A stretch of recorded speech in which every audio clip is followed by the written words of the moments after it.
Hey guys, welcome back. Today we've got a quick one, hopefully. This is a BMW and this is the mud shield underneath the vehicle. And for some reason they got ripped. So we're going to replace this today. Alright, so here's a replacement plate. I don't even know what this is called. Mud plate or cowling. Anyway, so we noticed there are 10 holes. So 2, 4, 6, 8, 10. We're expecting to remove 10 screws. And I peered underneath already. They're number 8s. Well, not number 8s. They're 8 millimeter hex head. And so let's get underneath and make it happen.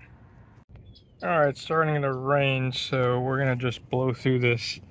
The quality of the recording might not be its usual self. So here we go. I don't know if you could see. We got these 8 millimeter hex head towards the front, and we have 4 towards the back, and there are 2 recessed ports under here. I'm not going to record this part. You just take my word for it. All right, thank you. Okay, so this is the old piece I was taking out. It's the new piece. You see we got a big chunk of it missing from the old one, and you have to take these plastic clips and transfer to the new one. All right, there it is, replaced. This is as easy as a job as it comes, really.